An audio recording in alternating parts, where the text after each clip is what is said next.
Hi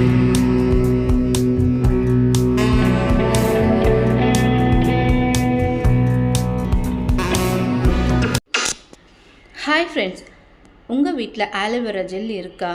அப்படி இல்லைன்னா நம்ம பக்கத்து வீட்டில் கூட உடச்சிட்டு வந்துடலாம், கவலையை விடுங்க. ஒரு ஆலோவேரா ஜெல் எடுத்து நம்ம ஹேரை எப்படி சில்கியாகவும் ஸ்மூத்தாகவும் மாற்றலான்னு பார்க்கலாம். ஆலோவேரா ஜெல்லை நல்லா ஃபஸ்ட்டு கட் பண்ணிவிட்டு ஒரு 5 மினிட்ஸ் நம்ம எடுத்து தனியாக வச்சுருங்க. அதுக்கப்புறமா கட் பண்ணி அந்த ஜெல்லை மட்டுமே நல்லா வாஷ் பண்ணி ஒரு பிளெண்டரில் போட்டு பிளெண்ட் பண்ணி எடுத்துக்கோங்க. First step. செகண்ட் நம்ம கேர்டு ஆட் பண்ண போகிறோம். கேர்டு 2 ஸ்பூன் ஆட் பண்ணுங்கள். இது கேர்டு ஆலோவேரா ஜெல் செம்ம எஃபெக்டிவான ரெமிடி. அடுத்தது 2 ஸ்பூனு கேஸ்டர் ஆயில் ஆட் பண்ணுறோம்.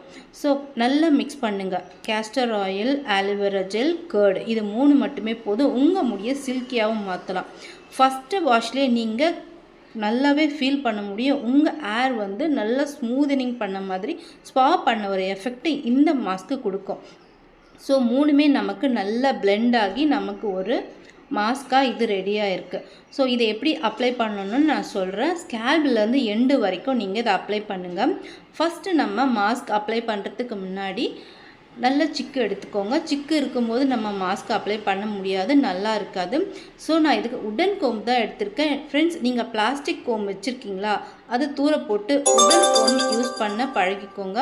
ஸ்கேல்ப்லேருந்து எண்டு வரைக்கும் நல்லா இந்த மாஸ்க்கு அப்ளை பண்ணுங்கள். ஸ்கேல்ப்லேருந்து எண்டு வரைக்கும் நீங்கள் அப்ளை பண்ணும்போது எண்டில் பார்த்தீங்கன்னா ஸ்ப்ளிட் எண்ட்ஸ் வராமல் பார்த்துக்கும்.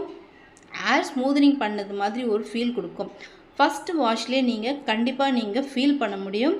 நீங்கள் இந்த மாஸ்க் அப்ளை பண்ணிவிட்டு வாஷ் பண்ணிவிட்டு பண்ணும்போது எனக்கு கண்டிப்பாக நீங்கள் கமெண்ட் செக்ஷனில் மெசேஜ் போடுங்க.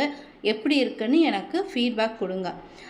அதுக்கப்புறமா பார்த்தீங்கன்னா நான் வாஷ் பண்ணிட்டு வந்தேன். என்னோட ஹேர் ரொம்பவும் சாஃப்டாகவும் சில்கியாகவும் இருந்தது. ஃப்ரெண்ட்ஸ், மறக்காமல் நீங்கள் இந்த மாஸ்க்கை ட்ரை பண்ணுங்கள். நம்ம சேனலில்